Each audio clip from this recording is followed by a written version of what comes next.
What's up, guys? Welcome back to the Downbeat podcast, live from Welcome to Rockville. I mean, not live, you are watching this after the fact, but for me, it's live. Anyway, my guests on the podcast this week are Morgan Rose of Sevendust and Austin Archey of Lorna Shore. I just bumped into both of those guys at the coffee line backstage, and I was like, you want to come in here and do a little chat? They've got a little sort of weird bromance / father figure thing going on. Morgan Rose was a big part of Austin's drumming journey. Now they're friends. We talk about that. We talk about Morgan's influence on drumming over the last 30 years. We talked about Morgan's stint with Motley Crue, with Korn. We just had a little chat, got to know each other, did it on camera for you guys. Before we get started, I want to let you know we have a Patreon, patreon.com/the Downbeat. On it, you get early access to episodes, you get ad-free episodes, you get just a bunch of stuff. There's giveaways, there's discount codes. It helps me pay for this. We're going on location to do a bunch of stuff. I love you. If you're on the Patreon, I love you. If you're not, why aren't you? Patreon.com/the Downbeat. If you don't want to support the podcast, but you want to look cool, go to www.thedownbeat.at, so it spells Downbeat. Please pick up some merch. We got everything. T-shirts, hoodies, blah, blah, blah, blah, blah. As ever, this episode of the podcast is brought to you by the wonderful people at Neural DSP. Neural DSP make guitar-based plugins for your computer. All you have to do is plug in your guitar into your interface and you can pull up any one of Neural DSP's plugins. You can sound like Gojira. You can sound like Pliny. You can sound like Mishaps.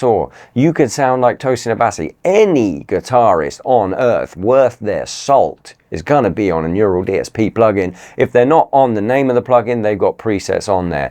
Listeners of the podcast can get a whopping 30% off any Neural DSP plugin by going to neuraldsp.com and using the code Downbeat. It's Morgan Rose and Austin Archey together at last on the Downbeat podcast.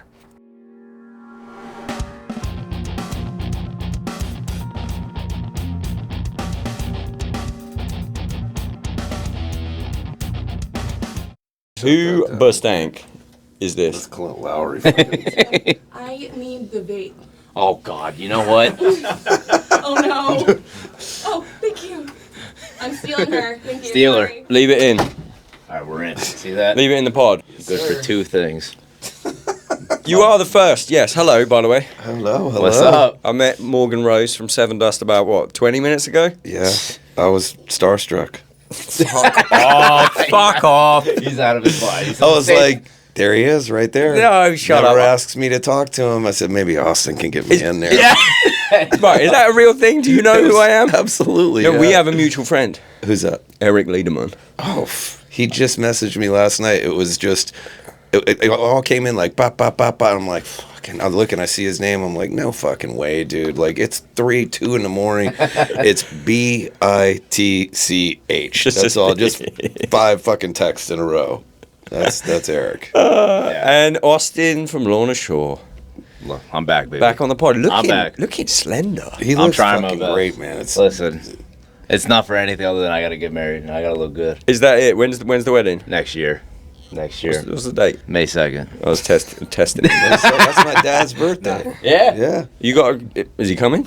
Yeah. Listen, We're all listen. from Me the and same Morgan, area. we're on a good path. He Yeah, might be there. I would like to be there. We're on a great path. I got dude. the podcast, maybe an invite to the wedding. Yeah, we'll sort it all out today. Listen, Morgan's made me cry. Like we're here. That's He my made you baby cry? brother. He made me cry. This man. Why? You know, Good or there's- bad? Oh, tears of joy. Actually, I don't know at that moment, but yeah, no, I was doing like something for drums and can't say too much. I could say it all, but I just Just say it's fine. it. I was doing Drumeo. All right, yeah, who cares? So yeah, I was doing Drumeo, and they were like, "Who are your drumming influences?" Send us a list, and it was, I mean, a bunch of people, and then one of them was Morgan. So they picked Morgan. I had to do a Sevendust challenge where I had to mimic certain parts of iconic drumming moments within Sevendust songs, which there are so many. Yeah. So to be fair, I'm actually glad I got Get the hair Sevendust. done and everything. Yeah, I mean, and to be It's fair, like the easiest shit he's ever played in his life. He's like, Morgan, oh, I get to do that? Thank you. No. They were like, yeah, we got to get you the braids, you know what I mean? No, I wish. Flip the sticks. the Yeah. whole thing. What were the things? Do you remember? I mean, it was like intro to praise, right? With Or Ride. pieces. Oh, no, Home. Yeah. Intro to Home, Yeah. Denial verse. Yeah. Chorus, I got the freestyle. And then you threw in one Which was the hardest one, to be fair. Yeah, that was Splinter. Yeah. The breakdown to Splinter. Yeah. So he had to throw me one, but yeah. So wait, you cried because it was so hard, or? No, not quite. I'm sure not. I mean, to be fair, in that moment, I was just going through it, and then, they had a video of Morgan pop up on the screen, in the middle of, like, right before I got started with the challenge, and he just said such nice things about me, and I couldn't believe it. I mean, it's just one of those things. And you cried on camera? I held it in, but when I got off, I called my fiance and I was trying to explain to her, someone who doesn't. Did she get it? Did she? Well, like, no, I just started. I was just like, when you're like not trying to cry and then you just break free. And I just full blown cried my eyes out. I was like, it was the coolest. It made me love drums. It was in that moment I was like, this is exactly where I need to be right now in a moment of stress. Where you're That's like, cute. Do I deserve to be here? Why am I here? No, it was honestly the cutest thing ever. That is. How does that make you feel? I mean, I love him. He's like a baby brother to me. So I kind of, it's weird. It's like I didn't realize it, but like his dad used to bring him to our shows. Back in the day. Yeah. And so we just happened to be in Europe at the same time, and we were messaging each other. I was a huge fan. Yeah, he followed me first. I was like, wow. I was like, whoa. That's a big one, isn't it? When a I child was like, this is fucking crazy, man. Like, there's a handful of guys out there. I mean, there's a lot of guys that are just great, but then there's like innovation and stuff that I'm just like, man, where's the head go to come up with that in that place, And he was at the top of the list for me, so I had no idea. I was like, then it's like, oh shit, this is the little fella that used to come to the concerts with his dad. One of the many children of Morgan Rose. There's the children of Josh Travis. Yeah. I'm like, our generation, and Josh Travis, if you asked him who his favorite drummer is, it would be Morgan Rose. You know what I mean? Like, it just falls down these generations. So there's many of those children out here. It's, I'm on the back nine, of this career for sure. And life for sure. That fucking ninth hole was way back. I'm not like, it isn't, it's in the distance, but it's cool because, we were talking about retiring and all this stuff. And then it was like, we have a choice, let's either retire or let's just go fucking all in, go really hard and just burn the car out. Things are going really well for us now. There's a little resurgence in our style of music. Social media. I told you last night I dreamt that I had a fill-in for SEVENDUST because I was up all night on TikTok and I kept getting the LJ dance. People were like mimicking, this motherfucker from the SEVENDUST is doing this. But it's like, bro, yes, this shit was iconic, bro. It was so funny, dude. The red pants, no shirt, bro. Like, dude, he was ripped too. I was laughing, motherfucker. Oh, dude, yeah. We rode that. The one I remember the most is watching as a kid. It was the Woodstock. 99. Yeah, I had the red pants that day. Yeah. That's what I can see it in my brain right now. I'm gonna tell my kids that was Lenny Kravitz for sure. He rocked the leather pants way better. Dude, I love it. You just DM'd Morgan and was like, "Do you want to hang out?" I followed him, and then he came back to me. Yeah, because I mean, to be fair, like, a lot of people, it's like, oh, you didn't like. In my mind, I was like, why did I ever follow Morgan? But it's like, it happened to me today. Happened to me about 20 minutes ago. You have so much like. They already have the real estate up here. Like, I didn't really follow along, Yeah. And my adult life, because I just like, Morgan's like a part of my DNA. Don't need to follow him to be proven that I'm like, I support this guy. That guy's got love in my heart forever. But yeah, like, followed him, and then I was looking at their tour and our tour, and we had a day off in Budapest when they were playing Budapest with Alter Bridge and Daughtry. Yeah. And I was like, I just want to like come see the show. And I never expect to like hang out with people. I just genuinely wanted to go see the show. And I rounded up the crew, all the SEVENDUST homies in the band and crew.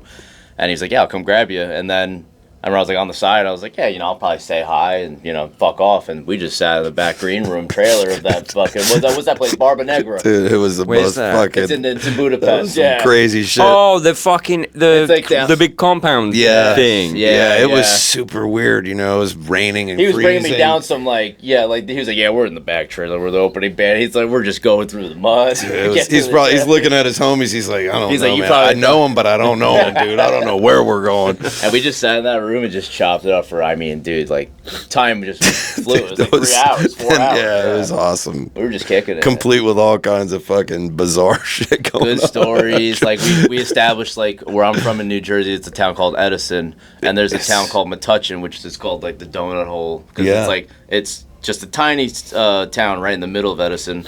And my dad grew up in Metuchen, but we were talking about New Jersey. Dude, nobody knows Metuchen. And he's like, I grew up in Metuchen. I'm like, that's crazy. That is 5 minutes from my house where I grew up. Yeah. Where's Dingbats, or where was Dingbats? Clifton. That's Clifton. Yeah. Is that a small place in Jersey? Oh, yeah. I played Oh, yeah. Dingbats in like Dingo's Den across the street. 2013. Yeah. I remember With VOD. I filled in for VOD. Oh, wow. That's pretty cool. Playing though. New Jersey with VOD was fucking sick. Like That's tiny little awesome. venue. I mean, I've seen a band in that room with like a sound guy proper, and it's like it crushes. Yeah. There ain't nothing wrong with Dingbats. Yeah. Speaking of filling in, you filled some big fucking boots in your day. I know. When he was telling me stories, I'm like, what the fuck? Motley Crue? Yeah. I mean, I try to hide from that one. It's such a cool thing for me, Why know. you But hiding? well, I mean, I fucking shit the bed on that. You know? Did you? Oh God, almighty. What happened? Come on, give me the story. I mean, I'll cliff note it, but it's like I had just gotten off tour and I get home and I mean, I got my 1-year-old in my arms and Tommy Lee's calling, you know, and I'm like trying to multitask and I'm like, you know, red button. So I'm like, I'll call him back. Comes right back. I'm like, I said, what are you doing? He goes, where are you at? I'm like, I knew right away. I'm like, something's fucked up. You know, wasn't hello, nothing cool. Said, I'm at home. He goes, great, man. I need you to come to Cincinnati, like, right now. I was like, dude, I ain't going nowhere, dude. I just got home. He goes, I fucked my hand up. I need you here right now.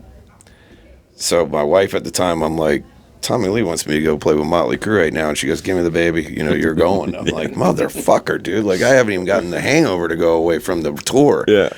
And anyway, I said cliff note, but I get on the plane and they're like, we're doing the whole Dr. Feelgood record. Of course, I knew some of those songs, but I'd moved on, you know, into the Megadeth, Metallica world, you know, by the time that record came out. So I didn't know, like, the song, the deep cuts. I don't know the deep cuts. I'm like, well, I'll try to learn that. You know, I'll try to listen to that. He goes, yeah, man, just listen to it on the plane. I get So on the plane, relaxed. computer's fucking dead. You know, I'm literally walking through the plane. Anybody got Dr. Feelgood on their phone? You know, I'm like, I'll pay you Seriously? $100, dude, just to let me have your phone for a little bit. No offense meant, but like with the hair, with everything, with your whole vibe. Oh, they're like, fucking- that- Total fucking homeless guy, you know, scary homeless guy situation. You know, yeah, they're putting their phone in their ass. Like, I don't even own a phone. You know? Oh my god. So nobody gave me the phone, and I get there. I still really don't know. It happened so fast. I don't know what's going on. And I get in the car, and we're on our way. We're in Cincinnati, and I'm like, where's the rehearsal place? And they're like, oh, we're going to the venue. And I'm like, oh, that's cool. We're going to rehearse at the venue.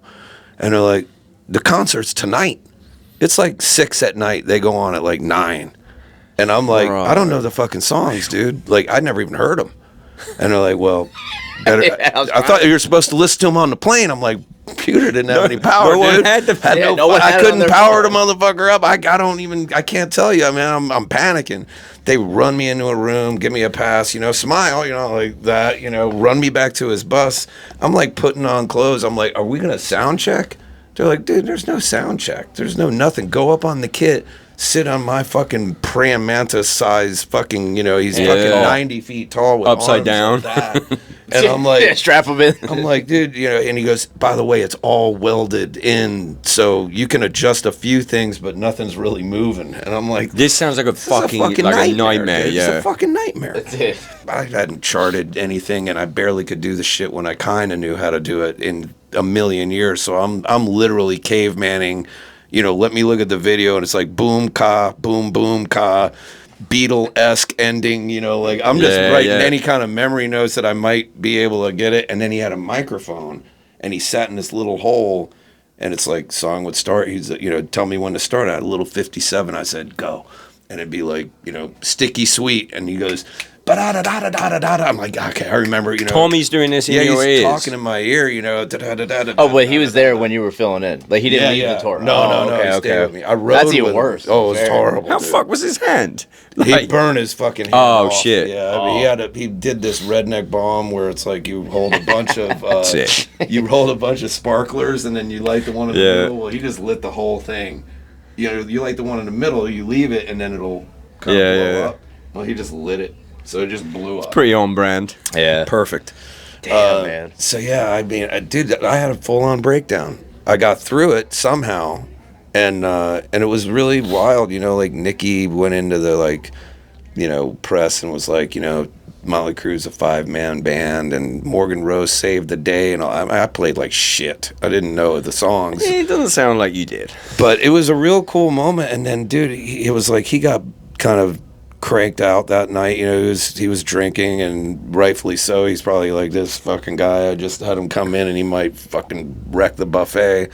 But I got through it, and then they put him to bed. I rode with him, and I'm just sitting in a place that's full on, it's nothing, man. It's empty. Just sound of trucks moving stuff. Yeah. And I'm just sitting there, and I'm like, and I just had a breakdown. You know, I was like, I had no time to freak out, and then it just happened, and I was like, oh, crazy. But it was like, I mean, yeah, I got humbled very quick. What year was that? It was Crüe Fest 2, so it was like, that was a long time ago, like 17 years ago. Damn, so you were looking for iPhone 1s. Yeah. Who got an iPhone 1? It wasn't, the technology wasn't, dude, it was the night that I was playing, I kind of got a little comfortable, you know. Oh, so it was more than one show? Yeah, I did like 2 weeks. So it was yeah, you kind of fucked it up that bad. But I mean, it's like, you know, I kind of get a little comfortable, like, you know, yeah, man, I'm in Motley Crue now. Yeah. You know, tell me, man, bring me a drink. You know, like, I'm in Motley Crue now, right? And for a few days, you know, I kind of started to feel a little more comfortable. Then I'm like looking in the front, you know, and I would always kind of put my head down and play, because, I mean, you're going to see Motley Crue, you're probably going to see him. Yeah. And he ain't playing, you know, and I'm not him. I mean, he's a fucking icon. So I'm just like trying to get through it and not have anybody throw anything at me, and we're good. And I see like 4 girls in the front, and I'm like, I could kind of peek, underneath something and look, and they're in it. And every time I look over, they're looking right at me, and they're like this. They're like, you know, they're doing the whole... Still the same Motley Crue. They're doing the thing, you know, with the hands, you know, the 80s thing. Like, Tommy got braids. He looked good now. Remember, he had that hairstyle for a minute that was kind of like that. And I'm like, they're probably like, oh, he brought that old hairstyle back. And then I see it clear as shit. Girl looks and she's like mad at me. And she goes...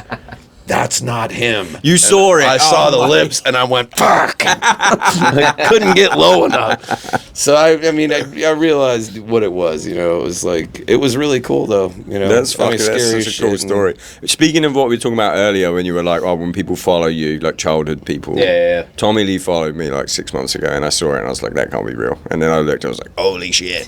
Immediately DM'd him, like, come on the podcast, and he didn't reply.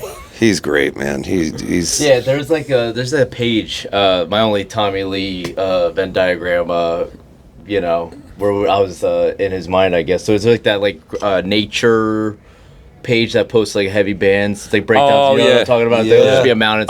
Yeah. He like reposted one that had the Lorna like Hellfire track on it when it was blowing up, and I was like, oh, that's dope. He's still into like what's happening with new bands. Like I see him post Architects a bunch of times. Like, and I love that. Like even when I talk with Morgan about like new drummers and like. He's just like us, watching fucking YouTube videos, watching homies. Totally. I just watched that Paleface guy, the new guy. Oh, Luigi, yeah. He's great. 21. He's fucking child. How'd you feel about that? It makes me... No, stuff like that, I'm just happy for him. Genuinely, But like, I had one podcast guest, and it wasn't even, I wasn't happy for him because I love him to death, but Tosh, you know, Tosh, the drummer. Yes. Lady Gaga, now Alkaline Trio. The man. So when he came on the podcast, he was like 23. Yeah. And he's reeling off the list of things that he's done. Oh, it's insane. And he's done that his whole life, like his whole, like this kid will be. Yeah. And I was just like, after the episode was great, love him. And afterwards I was like, I'm a failure. It was insane because it was just like. I remember the first time I saw him too. I was just Tosh? like, yeah. Oh, like, what the fuck is going on here? He's the GOAT. We were just in Australia earlier this year, and Tosh. And he's just the man. Like he's just he's the best. Like he's like, dude, that cool I'm in Melbourne. You know? And I'm like, me too. And I'm like, he's like, yeah, let's go meet up. So he came to the show. It was like supposed to be him and Pridgeon and everyone like coming through, brought the whole crew. He's like, yeah, like Lady Gaga's husband's a huge fan. Like he might come. Pridgeon? Yeah, Pridgeon was there because he was playing with Fever. At the same fest for Good Things Fest. Yeah. But everyone was like super jet lagged. Like Tosh landed that morning and still came to the show. Still was out all night. Going at it, and then he rages as well. Oh, I love to see it. That's the one thing I love to see when these young drummers when they're raging. I'm like, awesome. Dude, I met him That's what I'd have done. Met him at the Cherry Bar. You ever been to the Cherry Bar in Melbourne? Yeah. Yeah, I met him at Cherry Bar, and then he was just like, I was like, yeah, he had about 10 minutes left in him. He was joking. I can't remember who he played for. He was playing for that Jaden guy, I think. And he was talking about how he was like, I'm unfireable. And I was like, what do you mean? Because he was like drinking cranberry and vodka before. Oh, dude. And I was like, you're not going to get fired? He's like, I'm unfireable. And then on stage, he's like fucking around and then looking at me during the set while like picking up his hi-hat or some dumb shit or drinking a drink. And he's like... Dude, love it. He's got the most insane energy I've ever seen. Gaga was playing Australia. I was staying for a few extra days, and I was actually, he got me and my fiance in to go see her at fucking Brisbane. Motherfucker ghosted me for that, by the way, but carry on. 53,000 people, right? That's insane. So that day was insane. So I didn't know we were doing that. So I was like, oh, I want to go to the Steve Irwin Zoo, do all the shit, whatever. You got to take like a bus and whatever. So he's like, yeah, I got you in the show. I'm like, yeah, what time are you on? Like, probably like 9. He's like, oh, we're on like 7:30. And I'm like, oh, okay. Shit. For so 4 hours. So I should probably hurry back. So the trains were all delayed. And I remember him hitting me up, and he's like, yo, like, I gotta go get dressed soon. I'm not gonna... he just gave me, like, a working wristband. There was no ticket. There was no nothing. He's like, I have to personally give this to you, and you have to walk to his back door, say I sent you. And, dude, he's like, dude, I got 5 minutes. And I, like, saw a train stop. I just got out of the train. I told my fiance, yo, just, like, walk towards the arena. But I'm running. So I sprint. That's where that weight loss came from. Dude, that one, I'm not even kidding. Like, I ran as fast as I could, like, up and down hills, and then, like, I finally got the ticket from him, and I was like, I might die right now. Yeah. If you are looking for one festival to hit in 2026, make it louder than life. I went last year, and I've got to say it's probably one of, if not the best rock and metal festival I've ever been to. It's taking place this year, as ever, in Kentucky at the Highland Festival Grounds in Louisville, and it's going to have over 160 bands over 6 stages. It's 4 days. Whether you're into iconic headliners like Tool and Limp Bizkit, or you just want to watch the best band in the world, Gojira, Louder Than Life has got the lineup of the year. I'm going to be there with the podcast, so go check out the lineup. Let me know who you want to see, who you want me to talk to, but let me know very quickly because I have to plan these things. I will see you there. Get your tickets at louderthanlifefestival.com. Back to the show. We saw that show. Chill with Tosh. It was great. And then, when he was just in New York City, because we have each other's location, I'm like, yo, what are you doing in New York City? And it was like 10 in the morning. My fiance was running a half marathon. He's like, oh, dude, I'm still up for the night before, bro. Where you at? I'm like, yo, I'm here for like a half marathon. Like, I'm chilling. I'm a little home. But, God, the sound of the bender gives me anxiety. It does for me now, but when I see young kids doing it, I'm like, awesome. That's why I'm on the other side of the hill now. It was so fun, though. The thing that still gets me. Oh, God. It was 1,000 deaths. Still going. Dude, new metal, like, touring party of, like, I don't know, like, who would you guys, like, who was, like, the boys? Like, if you're like, yo, we're going on a tour, like, those are I mean, it was Snot for sure. Fair. Fuck yeah. That was, like... Snot are back, aren't they? Yeah, they're back. We're doing the show in Jersey with them. Shit. Yeah. I gotta go. Yeah. That Snot record is so good. I saw a video and they sounded great from Signal World. It's great. The singer's got it. He can do it. Yeah, it sounds like it. And they've had a few shots at it, a few different guys have come in there. And then you don't really know. It's like, okay, do that, but then do new music, but then don't sound like Lynn because then it's, like, you don't know. It's like, I'm a fan of do what the fuck you want. My opinion means nothing. But they're so close to us that I was like, man. And then I saw their first show, I think, first or second with the new guy. I was like, oh shit. You close your eyes and it's like, that's him. Yeah. It's real good. And you spent a lot of time with him, so obviously. Yeah. It makes sense to me that would be your boys. Like, I put we Snot split and buses. in... We just basically were like, half the dudes would go on our bus and a half would go over there. So it would be me and Jamie, and usually me, Jamie, and Lynn. And I think LeJean and Vinny on our bus, and then it'd be like John and Clint and Mikey and Toomer on the other bus. It was like we just mixed bands. That's fucking, that's like, the boys. It's just the era of the best bands. When I think about just fun, man. 2000s, I'm like, damn. 32 years? 97, the first record. 29 years. Is that right? It doesn't matter. Yeah. Yes, I'm right. 32. I'd be 3 years old in first record. There we go. 32. Still a baby. You didn't have a break, did you? Was there a break? No. No, I don't remember. Like, most of those bands, like, split up and then came back. You guys just fucking went all the way through. Fucking So grinded. you were in CD world. Cassette, too. Cassette world, like, people paying for music world. Yeah. And then now you're in streaming world. Could you noticeably see royalties go down? Okay, so we sold about 4.5, maybe 5 million of the first few records, first 4. Yeah.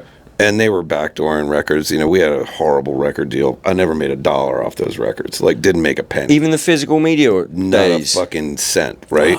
So we got out of the deal on a technicality, and this is where it was like, man, Sevendust is like a fucking black cloud, you know? But then you're like, but we've had a, you know, stayed at least semi-relevant through a lot of, you know, craziness that goes on, and found our way back to a time where it's accepted again. Yeah. But I noticed when we signed a deal with somebody out of that deal, and we had sold the least amount of records of our career the first week. I don't remember what the number was, but I knew and the chart position was pretty low for us. You know, first week it was like 17 or 18 or something.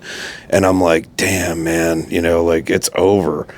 And then they sent me a royalty check, and it was like $100 and something thousand. And I'm like, dude, I just sold the least amount of records I ever sold in my life, and I just got a check. Like, I've never gotten one. Where's that? And then within 2 years, no more. And within 2 years, there was no more physical. You know, it was just, it happened quick. You know, it was like Apple Music and Spotify was something that, I mean, I don't even remember the year, but I just remember that album sales were starting to go down. Napster was the beginning of it. I remember that. And Lars, baby. Yeah. He was at the helm. He knew was trying. that shit, He dude. got so much shit for it. He was trying, man. Boy, I remember bands that were like, you know, you got enough money, motherfucker. And I'm like, now what are you saying? You know? It's fucked up. So, yeah, I saw it on the good side, you know, where it was like, oh, we barely sold any records and we made some money. I'm like, damn, man, I'm fucking rich. Those first records where you were like, you sold this many, didn't see any money, and then the one where you sold the least, you did see money.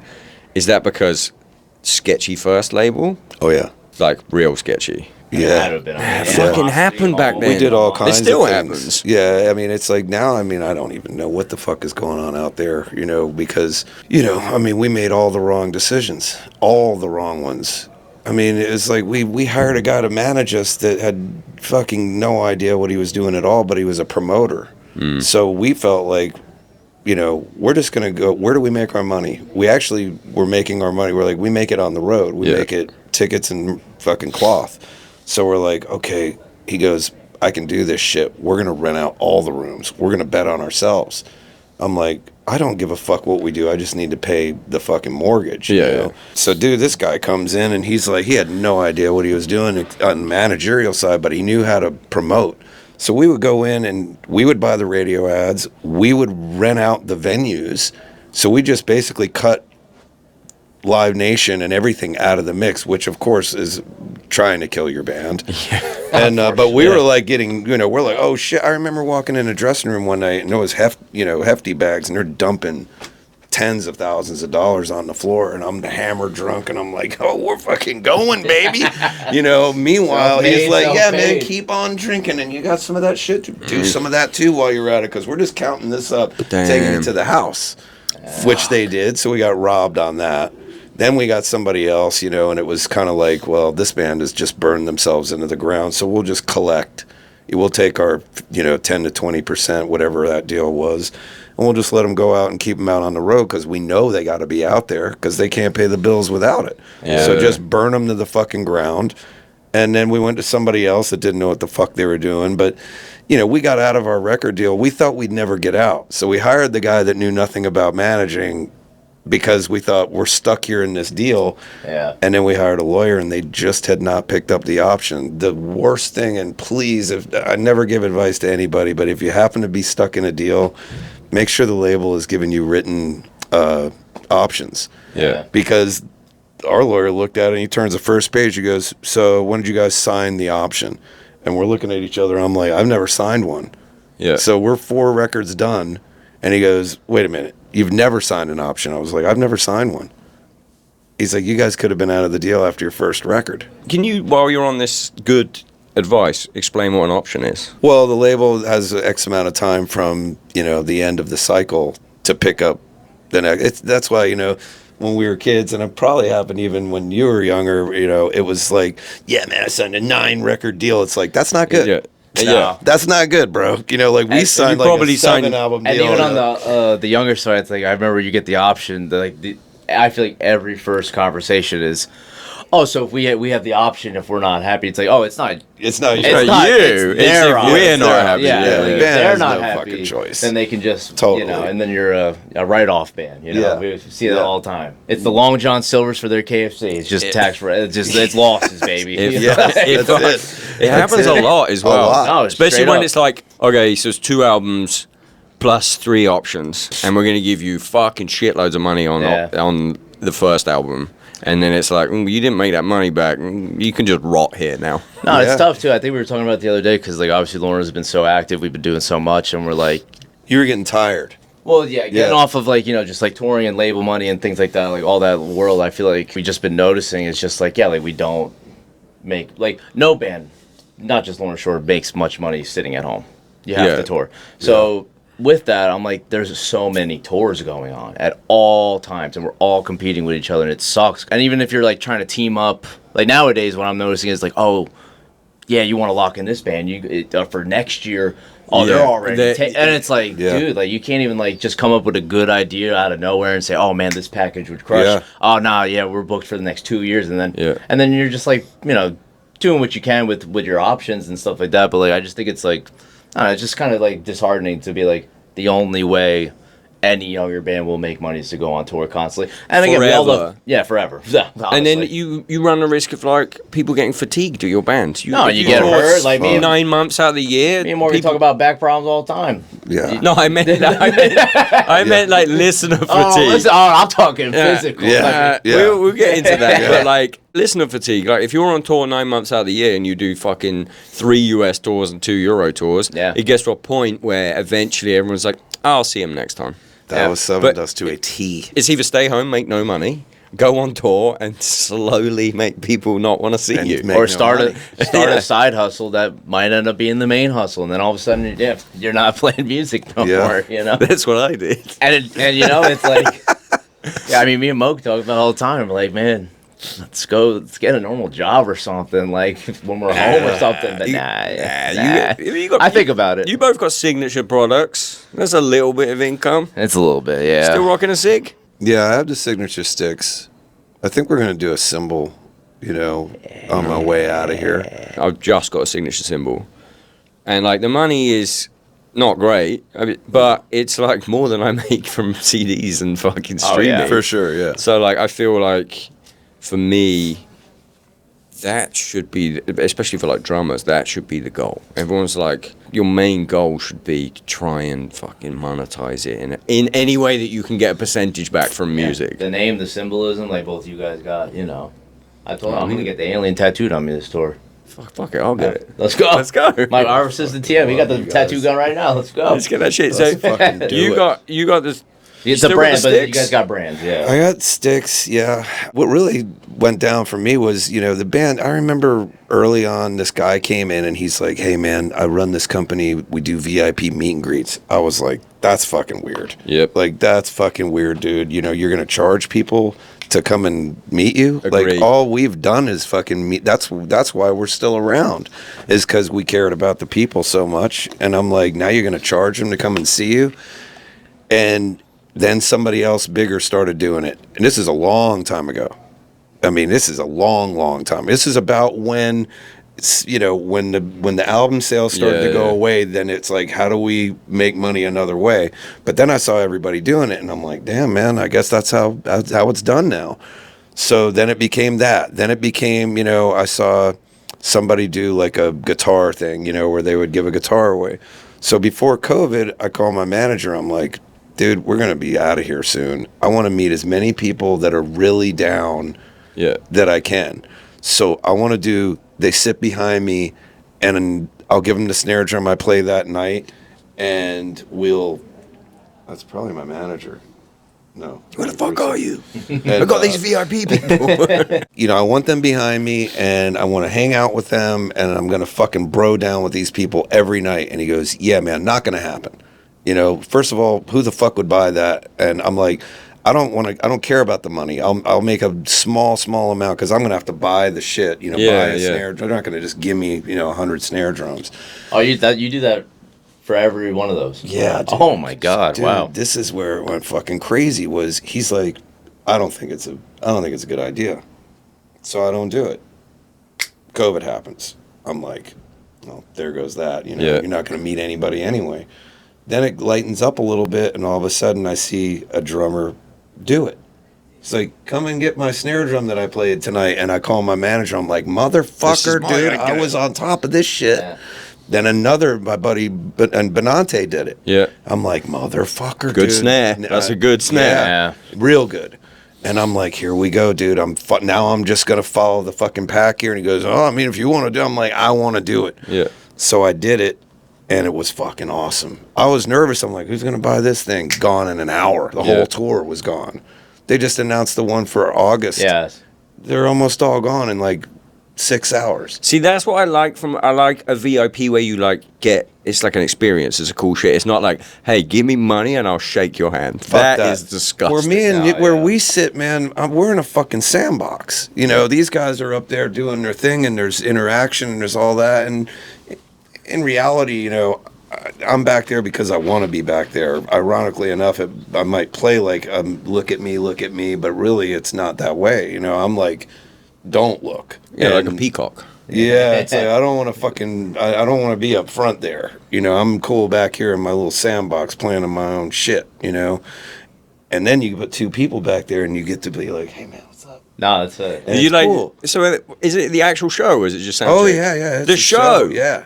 That's awesome. Yeah, I mean, I fucking walk in. And you just hang out with them. Bang, and I'm in between songs, and I'm throwing candy at them. I'm fucking dying, bro. And they're just sitting back like this in some chairs, down there like that. It's a real. It'd be harder for them because they're blowing shit up everywhere. With us, it's like we got two sparklers and a motherfucking lighter. I feel like you play down how much of a legend you are to drummers. You're like, oh, no one's gonna buy it. It's like you're Morgan Rose. Hey, man, I'm super uncomfortable with that. Okay, let's change. You got new pedals. You got signature pedals. It's a drum podcast. To the real king over here. Let's talk to the king. Today it's a drum podcast. 101. Everyone gives me shit because I got Pentagram with sticks, and everyone's like, well, you stopped doing drummers. I'm like, no, I still do drummers. They just have to be fucking cool. You got them right here. You got new pedals. Sick pedals. Yeah, no, they're sick. It's a limited run. Yeah, but they sold out. They sold out. How limited? 3 hours. How limited? 10 pairs. Yeah, that's. But to be fair, hey Axis, love you guys. But that's about all we can promise right now. Is that 10 pairs were ready to go, and that's really what it was. It's like I didn't want people to order them and you wait. I was like, by this date, how many can we get? It's like 10's pretty solid. 11 with your pair. Is there adjustments or is it just your logo on? No, I mean they're like the classic pedal with my logos on it, and just like switching of hardware. Yeah. Like when you're trying to reinvent the wheel on a pedal, like what could you really do? And to be fair, for me. Like, there's tons of pedals. Like, there's the Tricks, there's the Sarzicoptios, there's all these brands where it's like their whole model is adjustments.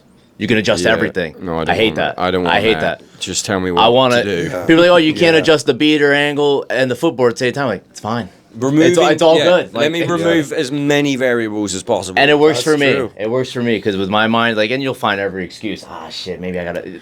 My setting was on 2 instead of 1. Yeah, and my springs are maxed. You guys play golf at all? So I took a bunch of lessons back in the day. I never. I've been told I should. I could hit a ball pretty fucking good. It'd be fucking awesome for us to go out, but they're like not to interrupt, but no, you're good. You're an good. example of.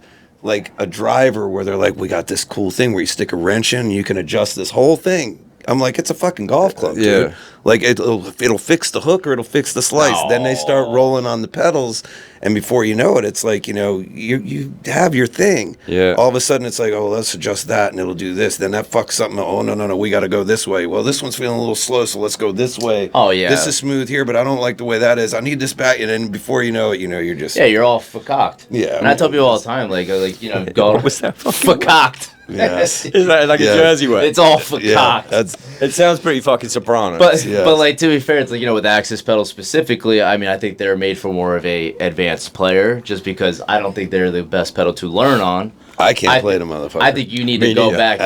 You need to master a shit pedal. And then once you outgrow that, you go. The thing that changed my life in terms of like, I think, and a lot of people watching are probably like young kids and they think the gear is the answer. Yeah. But like, there was one moment I did a tour with, you know, that band Necrophagist, Of course, the death metal band. Yeah, yeah. Tours well, 2006, tours the before they the best fucking. the best band. I was at one of their few UK tours. It was like a small, like 200 cap rooms. Fucking so sick. So but they sick. flew in. Guy lost his pedals. I think it was Hans Grossman at the time. Lost his pedals. Used my Iron Cobras. Yeah. Last minute, straight out of the box. Ripped. Fucking destroy. Yeah. And that whole That's the time, worst, man. I was like, I got to figure out the perfect beater angle. I got to figure out the perfect spring and all this Yeah. shit. And then this guy comes on and just fucking rips. And I'm like, oh no, it's me. It's The problem is Right. me. It is, Right. it is the drum version of cucking.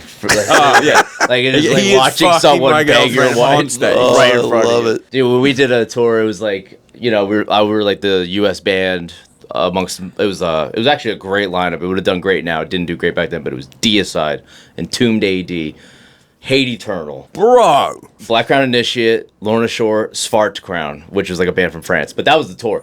The tour got canceled halfway through. No one was buying tickets. It was a complete. I would have bought all wild. those tickets. Our first record was coming out on that tour. Tour ended. Deicide said, send everyone home. We're going to do a headliner. Black Crown Initiate gave us $100 out of their own money to keep us on the tour. Because they're like, we're not giving Lorna Shore any money. They can go the fuck home right now. And I'm like, we're in Seattle. Like, our record's coming out in 3 days. Like, so they didn't say a damn word to us, you know. But, like, Entombed, they were the homies. Like, nicest dudes. And they were like, yeah, Entombed could go the fuck home, too. And Entombed was like, fine, you know. Wait, so it's Deicide told you to fucking boot? It was a Metal Alliance tour when that was a thing. It was like a branded tour, and the Right. brand pulled out, and Deicide was like, well, we're still going on tour. We're going to do our thing. Yeah. But Svart Crown, the drummer was this dude, Kevin Paredes. You know that guy? Oh, yeah. Yeah, exactly. Seen that? He does the fucking Yeah. gravity blast Yeah. off a He has a cymbal You know this guy? stand. I don't know. Here's his ride. He puts an empty cymbal stand there so he can gravity blast off the stand. Into the And the ride, yeah. ride goes... Yeah. No, and he plays it in Crazy. like full blown like cowboy boots. Like he's playing in some like just some loafers, bro. And he gets on my That's two kit. very different shoes. Yeah. He plays in cowboy boots. and fucking loafers. something with a hard sole you'd wear to a wedding. Maybe Right. they might even be some Chelsea. They might be some Chelseas. You know, they're one of Brogues. Yeah. Oh my god. But he sat on my kit and just fucking murdered it every night. I was like, I do not want to play this drum set after he got through it. But he was such a nice guy. Like this guy, we'd be check in El him out. Paso. He's in the corner of the parking lot ripping a 300 BPM click, just for 6 hours. Goes to play the set, does a warm That's down. why he's so good. I know. I can't do that anymore. I still do it. I still practice a fair lot. How much do you guys practice these days? You first. Dude, I've never practiced.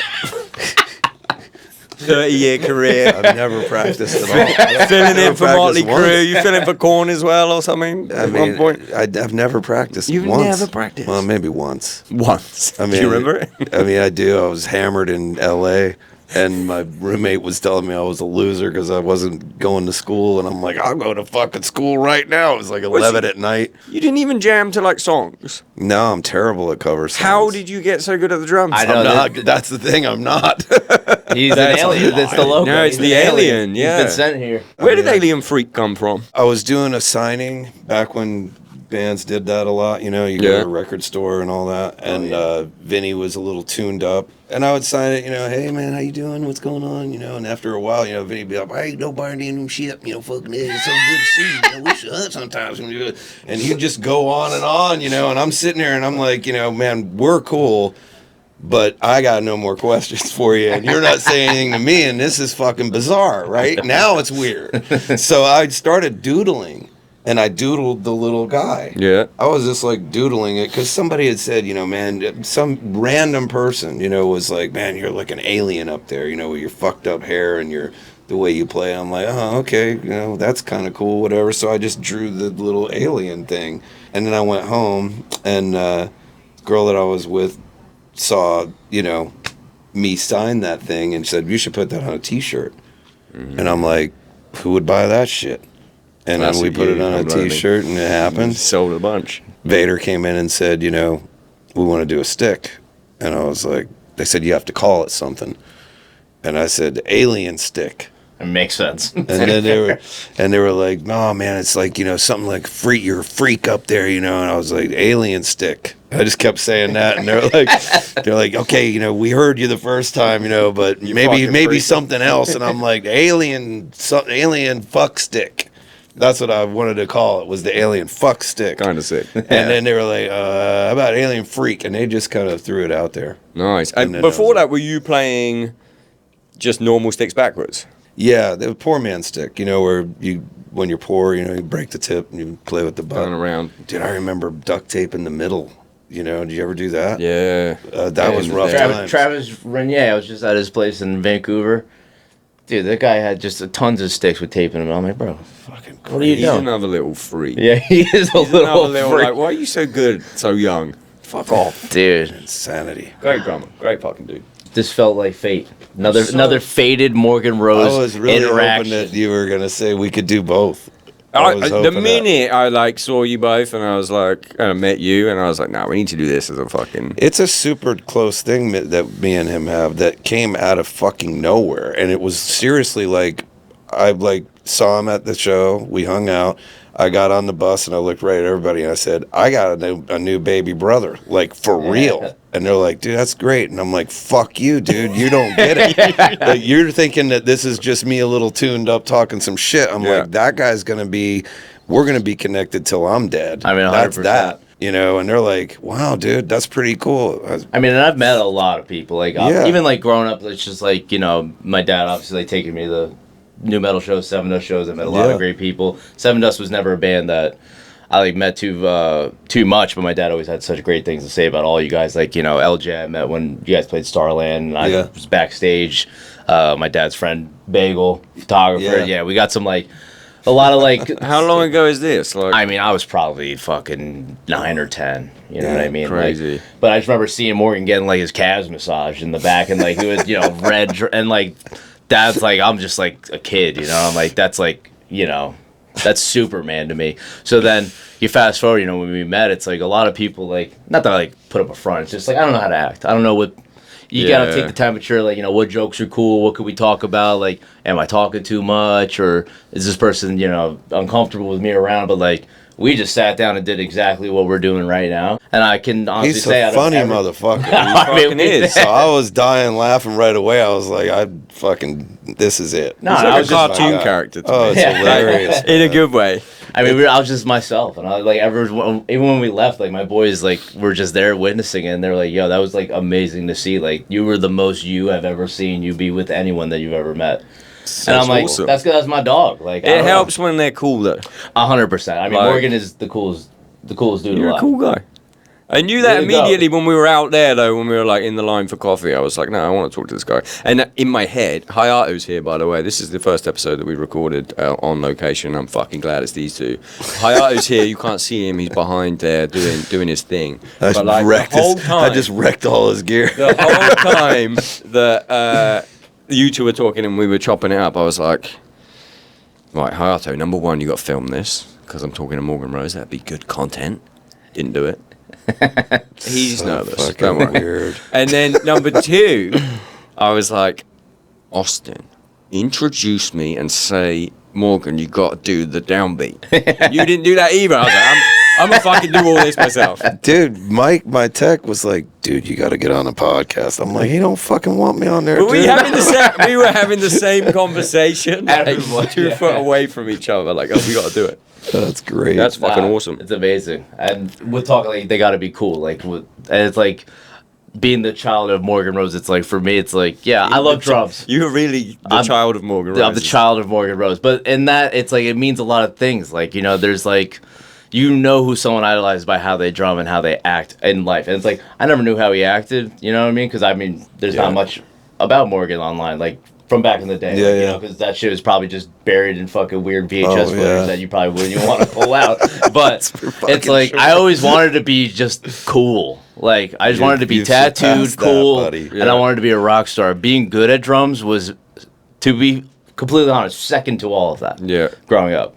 And it sounds like I was the same. You don't practice. I mean, I practice. I barely practice. Well, I was the same when they came to school The only reason I play drums is they came to my, I guess what's before high school in the US, what do you call it? Middle. Okay, so when I was in middle school, primary school in the UK, they came to the thing and they were like, and I was just like a little fucking nerd. Yeah. And the guy from the high school came and was like, hey, if you want to do drum lessons, we're doing them at the high school, like, you get taken out of fucking maths or whatever and you go do a drum lesson. And in my head at that time, I was like, that'll make me cool and get girls. I'm going to do that. Yeah. and then I fell in love with it. But the whole thing was just like, that seems cool. I'm going to do that. I mean, when he was telling me his story of how he learned to play drums, he was like, I want to be a baseball player. I never wanted to play drums. Yeah. Like, What? Yeah. Yeah. Practicing baseball instead. I like doing that. I like practicing baseball. Oh, I don't know. Maybe How not, did but- baseball go to the drums other than the fucking drumsticks? Uh, As you play some baseball that's bats. fair. Dad got me into both, when I was young. And so it was more fun to play baseball for me. I mean, I was really, the drums are like a toy, 5, 6 years old. I'm like, this is cool. I can take this apart and put it back together. And then he was like, 5 or 6. yeah. And then he's like, well, let's play a song, because I would just hit him.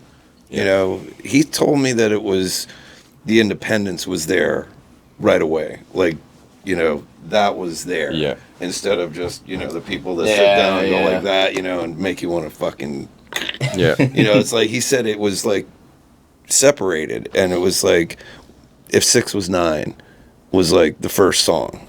I do not remember it at all, but he said it was like boom, boom.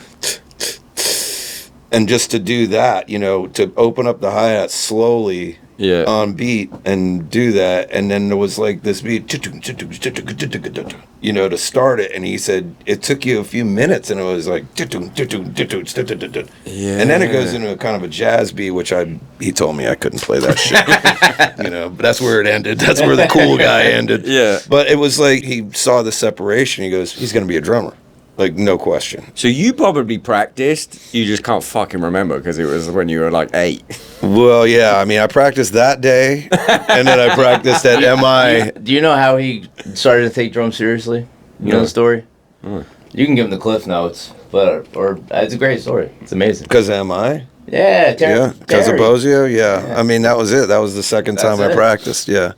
So, I mean, that was the night that my roommate was like, you're a fucking loser, you fucking go pay all this money to be at the school, you don't even go. And I'm like, I'll go to school right now. So I went at 11 o'clock at night, and I'm sitting in there not knowing what the fuck to do, because I don't practice and I didn't learn anything, and just started playing a beat. And, I don't know, have you been to MI before? No. It's, a bunch of practice rooms, and you bring your sticks and pedals and shit like that.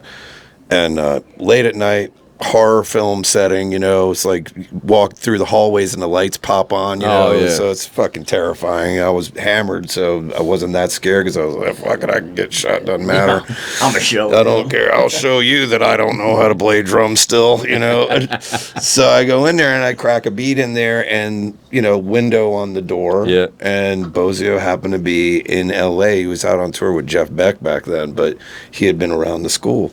And, was walking by, and I just stopped. I was like, scared me that somebody was in the school anyway. And I'm like, man, I saw fucking Terry Bozzio. Yeah. I'm like, play that beat again. And I'm like, I don't know what that was. Grab some sticks, and he's hitting the rod. There's no cymbals or pedals or anything. He's like playing the beat, kicking the kick drum and hitting the rod. And I'm like, yeah, that's what I was playing. And I started playing the beat, and he's polying over the top of it, and then I fucked it up. He said, don't listen to me, just play the beat. And then he was doing it some more, and I focused a little more, hammered. Then he asked me where I got the beat from, and I said, I think it was the windshield wipers. I think I heard it off the wipers the other day. Like, it was something caught in the wiper that made me think of a polyrhythm off of it, and I played the beat off of that. That was where it was like, you don't need to be here. Yeah. You've got your own thing. If that's where you're gathering your feel and vibe from, then that's coming from you. So I could go to school, which I really regret not going. Yeah. Even though he said you could fucking beat it if you want. So Terry said that. Yeah, I mean, it was like he said there was an originality to the playing.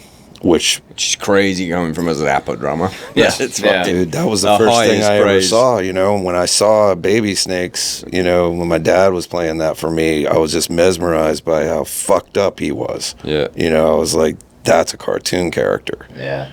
Confidence for fucking days. Cartoon character drum kit as well. Yeah. Like, 40 toms. Yeah. Tune- And then I'm like, you know, the most insecure kid in the world, and I'm like, it was kind of, I had the same mindset as Austin, you know, where it was like, as you, where it was like, you know, I want to be cool, and it would be nice if a girl thought that I wasn't ugly as fuck. You know, that'd be great. That'd be great. Insecurities of Because I mean, it was at the fucking highest level, and I had parents that were split up, and it was like 1 year here, 1 year there, 1 year there, 1 year there. So I couldn't even accumulate friends. You know, the only thing that I seemed to have people gawk at was baseball. Like they were like, that fucking kid can play some baseball. So that was why I chose that first. I was like, this will be the easier way to get people to like me. Yeah. But the insecurity stacked up so fucking hard that by the time it was time to be in a band and play, I talked to somebody about this the other night. I was like, dude, I was like trying to get out of the band because I would get so nervous, you know, about being around people. And then that's where the makeup started to come from later, was that then it became anxiety over fear of, am I going to die on the deck tonight? Am I going to break something? Is my back going to go out and I can't breathe? What am I going to do that's going to fucking end my career tonight? And I'd spend 2 hours sitting in the dressing room like this. And then I call fucking Joe Letts up, and I'm like, dude, I'm fucking panicking on this shit. I'm thinking about, you know, I got to do something. He's, paint yourself up, dude. I'm like, I've been doing this long enough. I do that. They'll be like, what's up with that? And he goes, you've dabbled in it before.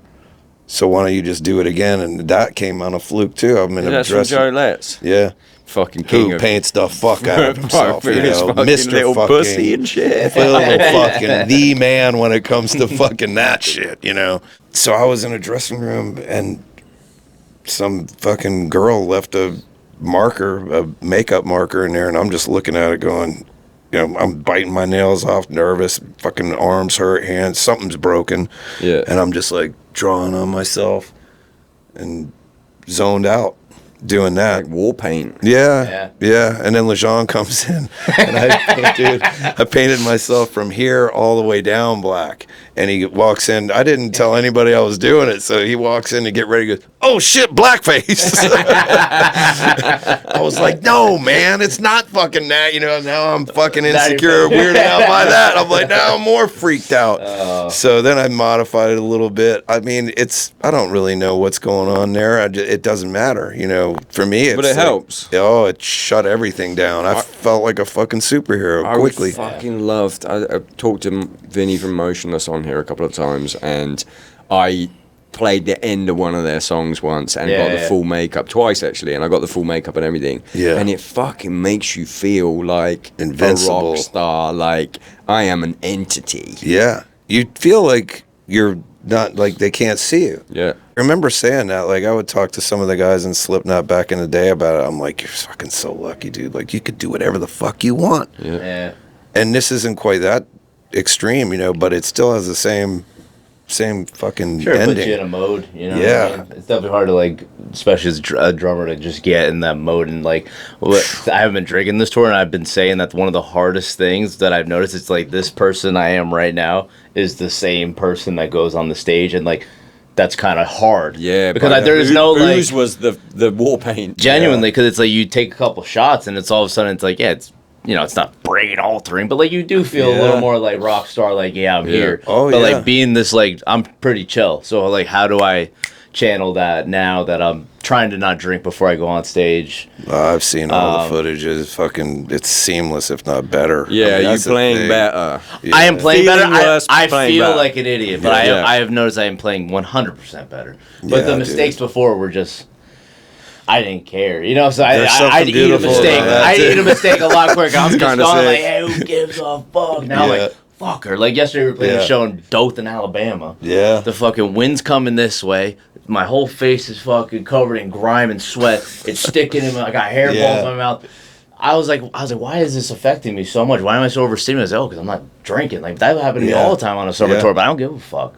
I think, yeah, like it's a good lesson though, like for people that, especially when you're playing heavy music, maybe people could just like go about their day and it's fine to just get on stage. But like if you're trying to like be a fucking animal and a force up there. You kind of got to like do something. I think I want to do a makeup band. You should. No, Or you could just be the makeup guy in the band. That's what that's- it is over here. Yeah. You know? I didn't even second guess it at all when I saw it. I was just like, my brain just went, he's probably been doing that the whole time. And then I thought about it. I was like, no, he hasn't. I mean, some people think I'm putting a mask on. They think it's I thought like it was a that COVID at first. mask, Yeah, or I you just know? thought it was like a thing because like Yeah. in certain pictures the way it's captured. Do you get anxious before you play? Yeah. I remember actually when we did the podcast the last time I was in Nashville. I remember that whole day just because it was like a crazy day. We worked out all morning. Like I had a great day. It was probably one of the best days. But then like I got back and everyone was there. You know, Chris Brewer saying hi to you, all my friends, all these people, and I'm like, yo, I'm feeling like wound up. Yeah. Like, I was Yeah. like, I need to fucking go crazy. Like Yeah. I was like, I was literally like, Yeah. I was like, the adrenaline was going. Because I was nervous, 'cause I was like, man, I got a lot of good people in the room. Yeah. I get more nervous about that. Like when I got my peers around, I get way Sure. more nervous than, you know, not for nothing like the fans. 'Cause I know what they want. They give me the pass. You know, I could go shit the bed and they'll praise me for it. But for me, I'm like, hey, I don't see these people all the time. I mean, your they're rough coming day to is hang better out. than I anybody mean, else. Everyone's the their first time worst Craig ever saw me was critics. probably one of the worst shows I ever played. And I remember my pedals broke. Shout out Axis.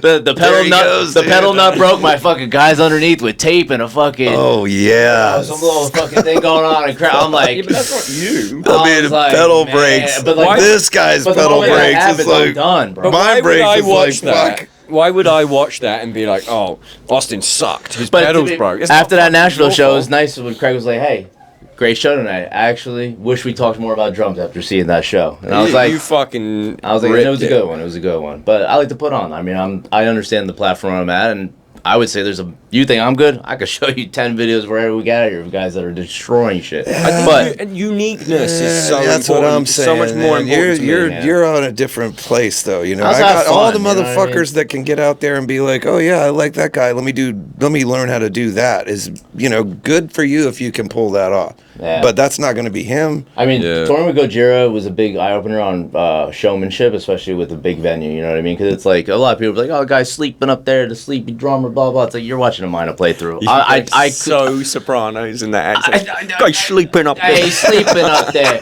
Oh, it's the sleepy drummer again, part 2. I'm like, Is that what people say about yeah. I'm like, dude, Oh, my he's God. so stoned. No, bro, I'm focused. So I'm like, Yeah, all right, man. so I gotta act you? like Have it's you hard. heard it? It's Yeah. fucking fast. I was like, I'm listening to so many different things in my ear, like, and trying to be attentive. But touring with Gojira, it's like I remember they would have these moments where the backdrop was on, like the video wall, and you just saw his silhouette. Yeah, And so you just sick. and it's like Michael Jordan, bro. Like you know that's Mario just by that. Yeah. And I like took that very heavily. I feel like you're the same way. Like if you just did that, you only saw your silhouette playing drums, you know Mario. So I was like, from that moment, I was like, I need to find my style. So I wanted to like play a little harder after that. I was like, fuck it, like raise the cymbals up, let's get some arms moving, Yeah. like fuck Standing the up, shoulders. you doing any standing? I did one day, and I did one day, and I sat down, and I sat straight on my nuts, and fucking hurt. That's a big You're pair of still nuts, young. bro. You're still young. got- Wait I'm- You until want to get on that TRT, Wait till they're gonna shrink right man. down. I need that, I'm telling I'll you. tell you, They're gonna shrink right down. Yeah, I don't Oh have my many songs God. I can stand up. To be fair, You got I the am a- thumper there too? no, that would be a sexual experience if I. had Oh a my thumper on. God, dude. Yeah, You like, got one? oh yeah. Oh, that's probably beast. We used to have the industrial one where we put a metal plate on it and we made it, put 2 amps underneath it. I mean, we would fire it off without anyone on the seat, and it would No be like one way. of those couches that shot people shut up. the fuck up. Dude, it was Too so Fast, Too brutal. It Furious. absolutely racked me and wrecked my whole fucking world. Like, it was so powerful. Do you give the VIPs one? No, that would be, I'll tell you right now. that's fucking I'll awesome. pay for that. I used to play with one and I loved it, and then we did one tour. We did like Southeast Asia, and I couldn't fly with it because I had like the rack mounted one. Yeah. And I played so badly because of how much like what do they call it, like tactile monitoring. So even if your gates are set pretty short, if you just feather that kick drum, it's like. Yeah. Yeah. We did one tour without it. I played so fucking badly that I was like, I'm selling this so that doesn't happen again. I need to get back. It was another variable for Yeah. me. I was like, I'm getting It rid was of the it. opposite of, you all would right. fucking have an orgasm if it was. Oh on yeah. I your mean, kick I was drums. curious. I mean, I'm like, it would just be. Maybe not the Ejectocito, because I don't need that. I don't need the Too Fast, Too Furious Tyrese setting. But I'll take something like It's gonna be a prostate massage if you get it. I might need that. Might loosen me up a little bit. Quite nice, yeah. Oh, I stopped drinking. What'd you stop doing instead? Oh, just fingering my ass. Oh shit, we're going all the way there now. I love you guys. Thanks for being here. You're the best. Thank you. Okay, we're gonna do something fun. It's not like fucking really fun, but like just kind of fun we talking? no prostate massage with the fucking 300 BPM. Extra special. What's on your shoes, by the way? Let's talk about this. Oh, my dog. Custom Jimmy shoes. Jim Jong-un for Halloween. Wow, is that what that is? Yeah. Wow. Or, little emo haircut. We put a wig Yeah, I on. was He thinking it didn't looked love more. It looked. As you can see, he does not love it. It doesn't. It doesn't give Kim Jong Un. It gives Ringo Starr. Are those printed or hand painted? Those are printed, yeah. Oh damn! I have another set where he's eating some ice cream, That wasn't the fun bit. You've got. Look at that fucking pro getting the shot already. God, Hayato's good. I think Brondaler, he has all his fucking dogs and stuff. Yeah. First album you ever bought? Oh, I know mine right off the bat. Cold Chamber. Oh shit. Yeah, Cold Chamber.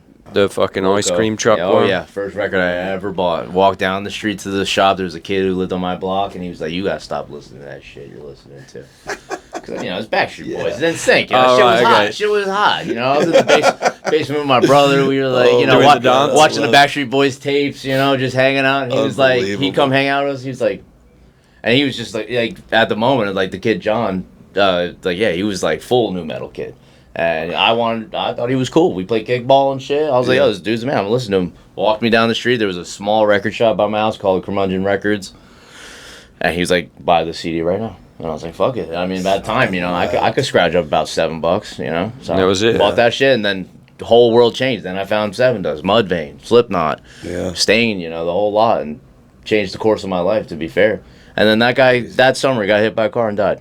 No way! Swear to God, R.I.P. Yeah, R.I.P. John. Yeah. In a way, Lorna Shore wouldn't be here without I'm not him. even kidding. It's kind of crazy. And I remember that day. Wild. I remember I knocked on his door to go play kickball, and his parents were just crying their fucking eyes out. And I was like, they're like, John's not here. I'm like, oh, okay. Like, when he comes back, they're like, he's never coming back. And I went back home. I was like, Mom, I don't know what's going on. And then down the street, there's a telephone pole full of flowers with the memorial. He got hit across the street. God. This was supposed to be a fun bit. Yeah. Yeah, that's right. We're going to do something fun. Yeah. First record you ever bought? I mean, my dad bought me some records, but he told me so. I ended up getting Kiss Dynasty, but he told me I could only have that if I listened to these other 3 records before I listened to it, because he said, that record's shit. You need to listen to this. And one of them was a Stanley Clarke record that I acted like I listened to. Earth, Wind, and Fire, Greatest Hits, Part 2. The other one, I think, was Al Di Meola Casino. What's that? Al Di Meola, Race with the Devil on Spanish Highway guitar guy. Oh, I don't know. Oh, fucking fusion. He rips. Yeah. Alien fusion shit. Yeah. And then the first record I think I bought with my own money was Screaming for Vengeance. Nice. Yeah. What format? LP for sure, yeah. LP. Yeah. Sick. But I had fucking Moving Pictures and Exit Stage Left on 8-track. 8-track? Yep. Nana had the fucking 8-track setup, or the stereo with the lifted up, and got the turntable and the 8-track all That's in one. fucking awesome. Yeah. I really want to see Rush with Annika. Same. I saw a really funny fucking meme that was like, Rush fans excited to finally have a girl in the venue or something like that. It was like fucking really fucking No funny. lies told there. I mean, that's pretty spot on. Okay. Shit, that's great. Favorite drum podcast. Favorite drum beat of all time. Ooh, I think iconic. Oh, man, that's a fucking good one. I mean, I could give it to Morgan.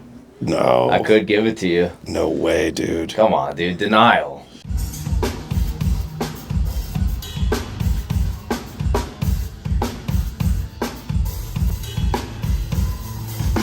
The lo-fi drum intro into the big beat. I'm not even saying it to Glaze. I mean, I could hear it right now. I could shut my whole brain off and still he's to be there. All right, that's your baby pick. brother. I'm picking denial. I watched that video the other day. Just remember, I was watching that video the other day. I was like, this shit was fucking awesome. Haters will say I kind shit of back knew then, that I was will going to say happen. that. Yeah, haters. Yeah, I mean, it's. Who else am I gonna pick? It's baby brother, dude. What am I- Okay, what's yours? I think it'd be Foo Fighters. Oh, fucking A. Oh, fuck. You can think like what's the most iconic beat? It depends on the stereo or where I'm at. I would have to say if it was like screaming loud and it was like the one that I would just be like, oh, motherfucker, I don't know whether I want to fight or fuck right now would be like When the Levee Breaks.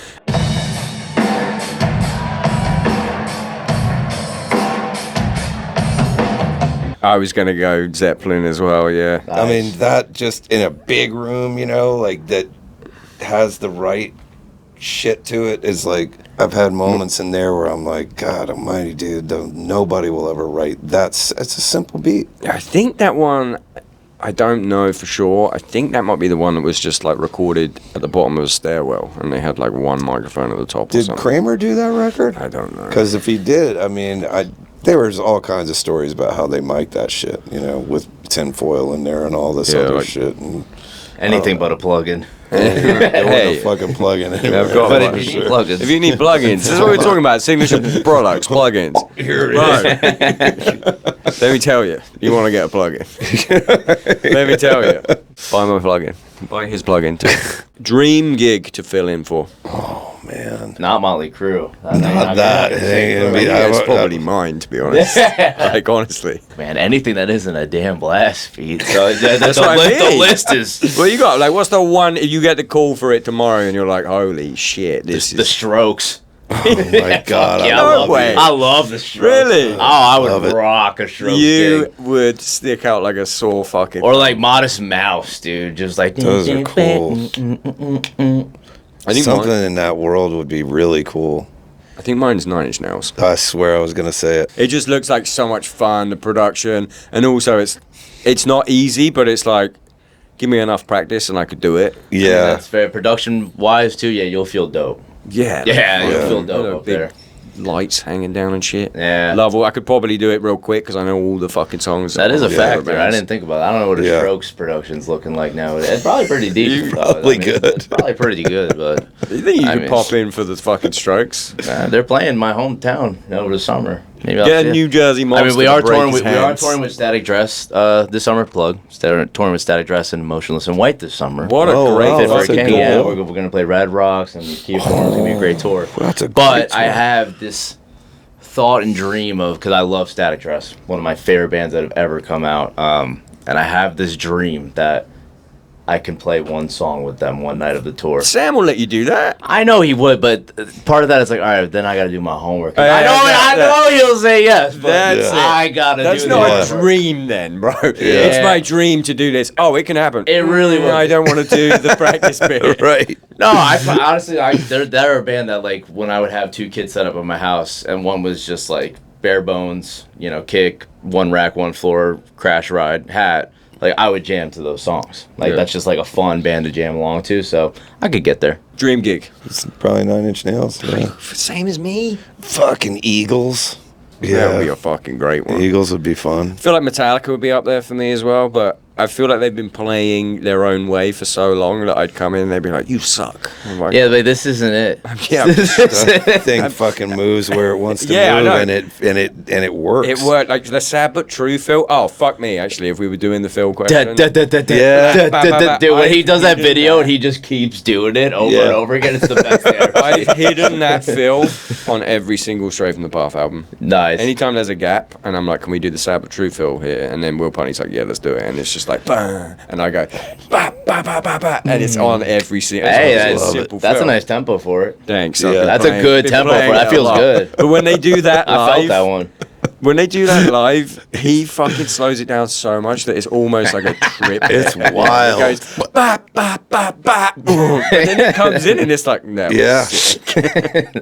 Guy knows what he's doing. Korn yeah. had some moments like that when I was like rehearsing for that. They were like, you know, it needs to move around here and there. Like, this is the way. And I'm like, that shit ain't right, dude. No click. And they're like, oh, no click. Was it Ray era or? Yeah, it was Ray. That's tough. Yeah, it was tough. Oh, dude. dude. They had me learning the shit in a fucking. I'm sorry. You're good. In a fucking push out fucking bus on a day off. They're like, you got to learn it, dude. I'm having a baby like tomorrow. I'm like, You didn't know this? I'm like, I don't want to do this shit, dude. You're We're on tour with them. Yeah. They just opened the bus up and put a little 4-piece in the middle of the bus. Holy With their sound guy and some ears, and I'm listening to live recordings, playing to it. And I would get to a part where it would slow down painfully, and I'm like, dude, that ain't fucking right. They're like, that's the way Jonathan likes it. He likes it to slow down there. That one in Baltong,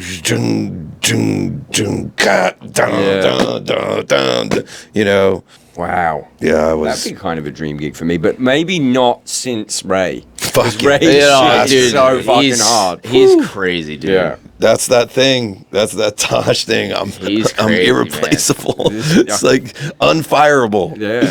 It's He's like, another one of the goats, man. He's such a nice he's guy. the best. He asked for a Tricks right picture there with as me, well. and I was like, "You're out of your Really? mind." That's Yeah. fucking Of course. awesome. Standing Of watching course he Spirit would. Box, and he's telling his wife, "Hey, can you take the phone, take a picture of us?" And he's like, I've never heard him speak, but his voice didn't match Yeah. the person. Yeah. He was like such a homie. Like, He's so fucking yeah, he's awesome, cool as man. fuck. Worst thing to ever happen to you on stage? I mean, it was Motley Crue when I hit the fucking bulb above me and blew it all over Vince Neil's face. That What happened? first song of the first gig I did with him, and I said, slide the bus ticket right underneath the seat, bro. What happened? I got in that little thing, the little kabuki, the kabuki with a padded room for the Dr. Feelgood crazy room, And they were like, just watch the ceiling because the fluorescent bulbs are all over it. And I'm like, dude, his arms are like that long. Like, I'm never going to hit him. And I'm like doing this. I'm like, I ain't never hitting that shit. And they're like, well, you sit a little higher. I could adjust the seat where I could get up a little higher because he sits low. Yeah. himself. Yeah, it's like crazy low. So I'm like, all right. I got up there and I'm like, man, I ain't hitting that shit. And dude, I hit the fucking Vince Neil's facing me right here. He played in this golf tournament that You were probably feeling real good at that Oh moment. my Like, yo, God, Vince is dude. looking at me. It We're was- here. Dude, like I said, there's no rehearsal, no nothing. So I'm like panicking, and they bring me into the, they have a kabuki and everything, so I could go into the little padded room, and the whole band's in there. So I met Nicky before, never met Mick Mars, and I met, Vince at this golf tournament I did. And I walk in, I'm the last one in, and Nicky's like, what's up, dude? Thanks for helping us out. And I'm like, dude, I'm shitting my pants. He goes, it's gonna be great, dude. Vince Neil's like, thanks, dude. Good to see you, bro. And Mick Mars goes, he just puts his arm up, gives me a fist, one of these. I'm like, Mick Mars, Yeah. this is fucking crazy. We start playing, the padded room thing opens up, everything happens. We get to the middle section, I'm playing through it. It's the lead. That part, fucking right into it. Boom! Fucking blows up the whole motherfucker all over Vince Neil's face. He's like this, blood all over him, dude. There's shards of fucking fluorescent bulb all over him. My arms are bleeding, and I'm like, I look at Tom. this out. Like the whole stressful situation. It's the first song of the whole thing that I that's ever right. did. I look at Tommy Lee, he's hitting the little crack of the thing with a mic, and he goes, that was fucking amazing, dude. And I'm like, I'm fucking gone, dude. Like, the fucking world is over. It's done. You missed that out Yeah, of the that story. happened, That man. would change things a little bit. That fucking Yeah, now I happened. understand the breakdown after. Fucking about you? A, dude. Not as iconic or sick. I mean, I mean, the only thing I could relate to that was the first time we ever played Hellfire live. It was more stress, less like bombastic. Like, Yeah. but like we just got out of COVID. We upgraded our rig. We all had in-ears. I used to be the only one with the iPod. Yeah. iPod. I was in control. Now the other bandmates were in control. And they fed me a hard line because I was like, I don't want to do the wireless shit. I can't trust Yeah, it. for sure. First show, let's figure it out. But when you plug into the front of the X32, there's a button that you have to click. Otherwise, it's muted. You know what I'm saying? So we started the gig, and like 3 weeks before that, I fucking blew my back out. I had to get an epidural. I didn't think I was going to play the show. I thought my career was over. So I finally get to that first gig. Sold out, first show we've ever played. We've got live debut of Hellfire. Every phone in the fucking world's out. And I'm like, and I get up there, I'm like, yeah, like we made it here. We did this shit. And then I hear this shit, start to play, and I'm like, I got nothing. So I'm freaking out. I'm just like, Yeah. and I'm just like listening, and I'm trying to yell to the fucking house sound guy to put like guitar in my monitor, and he's just got Chips and Hum, his legs up, just fucking looking around. And I'm like, I swear, I'll never forget it. He's just, I'm like, yo, screaming at it. And then like, I'm screaming at Moke, I'm screaming at Adam, they think I'm just amping them up. I'm like, yeah, they're like, yeah. I'm like, no. So, get through the song or whatever, like I get some guitar in my monitor, guy finally taps in and gives me some guitar, and I'm like, all right, whatever. But then we get to the breakdown part, and there's like a huge gap. Yeah. Huge gap. And I'm like looking at Adam, Adam's looking at me, and we're just like, That's the gap as well in your set. and I'm like, every phone's out. I'm like, oh my God, bro. And I don't got click, I don't got nothing, and he's just looking at me. I don't even know what number he's on, but somehow we just came in. And then there's another gap. Dude. There's two I mean, big that gaps. is They're like not 16 fucking counts. simple shit going back into. We hit both of them, and then they turned my shit back on. I was like, bro, is Then you're on And you cloud never nine. And you were again. hardwired for that show. Yeah, for that Never show. again, or what? I think the rest of the run, and then after that, I was like, just give me the pack. We're Hey, good. I got a controversial opinion. And I like some of the drummers involved with this, but one thing goes through my head. You see those videos that always go viral, and for some reason there was like 3 of them at the same time. Drummer's ears failed. Drum tech's tapping on him. Yeah, right? yeah. It happened to me. It happened to You're- you? Yeah, just happened. Did you do the tap thing Yeah, happen? he really did it. Why didn't he give you his pack? That's a very good. That's what I say every time I see it. I'm a like, very good just question. fucking Plug plug in your your ears into pack. his pack. That's a very good question. You Yeah. fire that motherfucker tomorrow. Honestly, that's He's what. a fucking great drummer too. Arno, do you know him? Oh yeah. Yeah, he was my tech in 1056. Yeah. Yeah. Yeah, great dude. Just give him the too. pack. Yeah. Yeah, but he was patting my back like that. Give him the pack. And I was just like, I'm mad as a motherfucker. you I'm know? sure there's- Fuck everybody. Fuck everybody. I'm sure there is like that time maybe he didn't have a pack or whatever, and sometimes maybe they don't have a pack. But sometimes I see it. There was one, the Polyphia guy. I saw it and I was like, okay, I believe that happened. Yeah. Then another one happened shortly afterwards, and I was like, first off, why didn't you learn from the other video? Give him your pack. And Yeah. secondly, I'm like, did this happen or is this like? It's a great For- question. for He might viral. not have had a pack, I but might have to do investigative research on that one. because that motherfucker, dude, he's another one. I got really lucky, man. That tour in Europe was fucking massive. It was like it's like me and Austin got super tight and Arno super tight. Like I felt like I had 2 baby brothers. I was like, I'm taking care of these 2, man. Yeah. These are mine now. He's French. You know? That other guy? Yeah, Yeah. I super think cool. I know that guy. Yeah. He's a ripper fucking player. Okay, last question.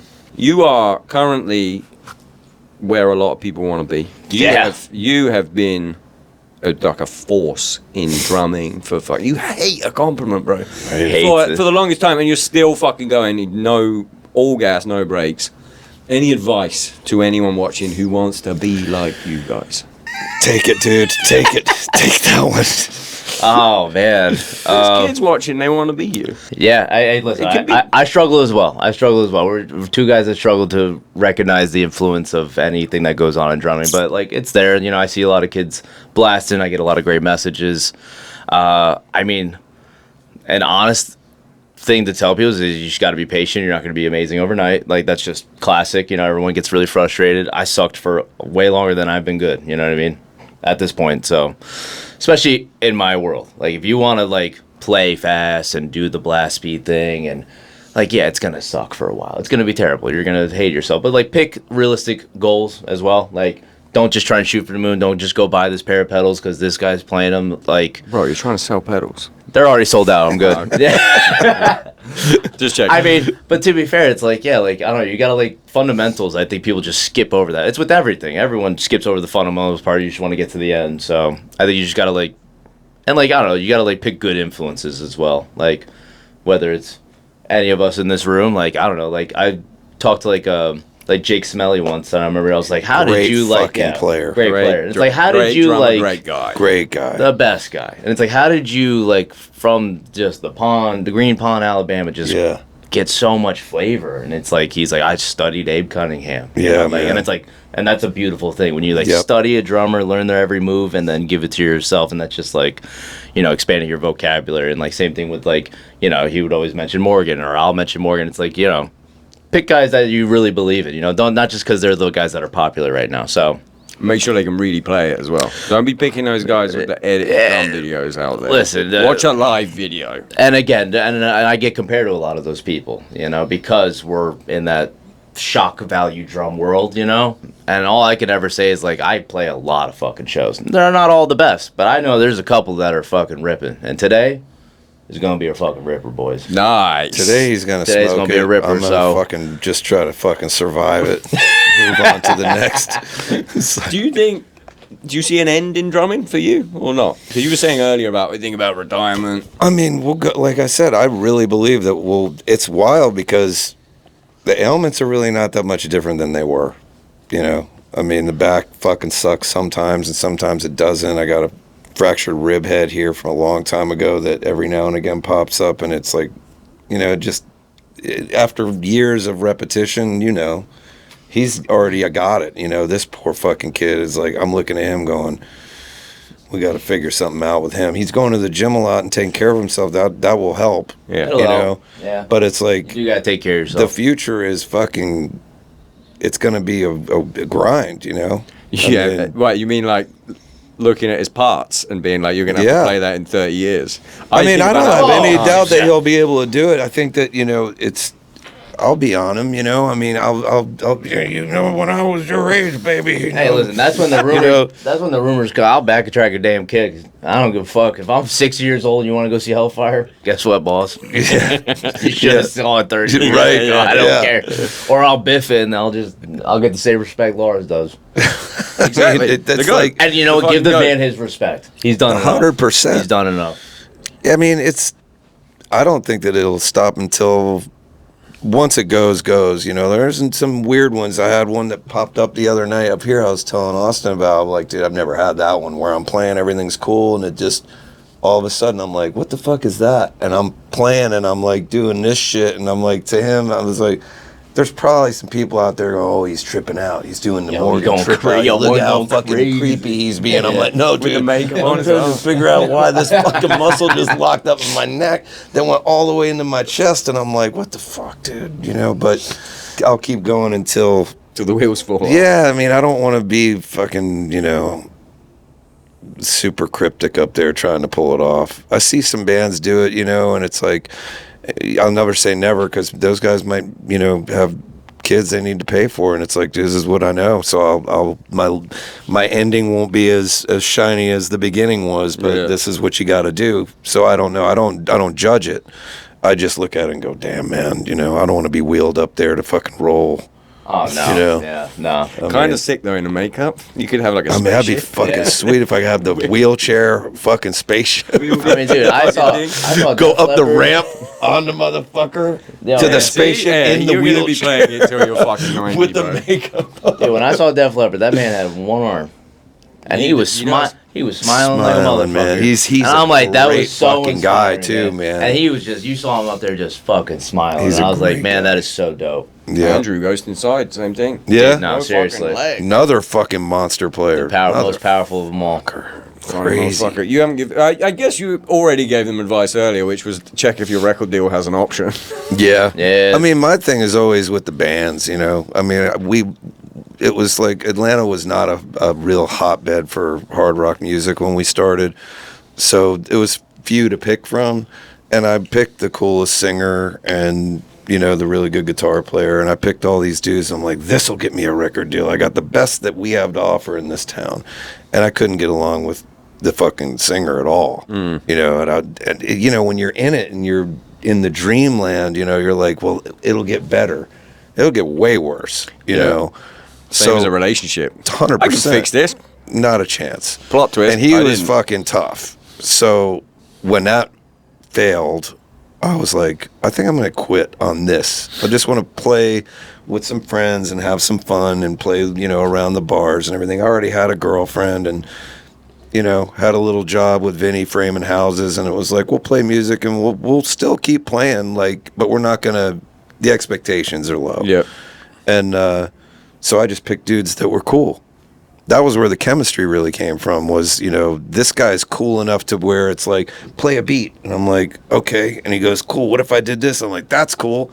What are you going to do? And everybody's just like, cool. You know, we'll, if that isn't something that I'm totally down with, and we'll get my idea next. Yeah. So everything was super compassionate and easy. And that was what built the chemistry. I mean, Lejean, I saw him singing in a fucking restaurant, you know, called Hot Rocks, where we got some raw food and put it on this hot rock and cooked it ourselves and ate it. And he's singing Pearl Jam covers in the corner, you know, fucking bizarre. I was like, man, that guy's cool as fuck. His chicken's raw. You didn't, you know? you didn't know him, and that's how it I mean, happened. he used to come to see us play in the other bands, and I always thought he was super cool. You know, I'm like, that guy's just cool. So your advice is pick cool people. Cool people, and it man. works. And it's like on another level, it works, because it's like you got to hang out with these people potentially for the rest of In your the life. fucking tube.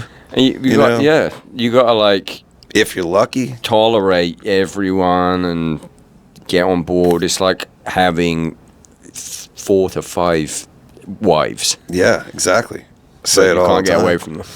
Not that you have to. I don't know why I said that. Don't cancel me again. I think we're good. You got shit to do. I got shit to do. That was long. Thanks, guys. Fuck Thank yeah. you. Hey, it's been great love to you, meet buddy. you. Fuck yeah. Love ya.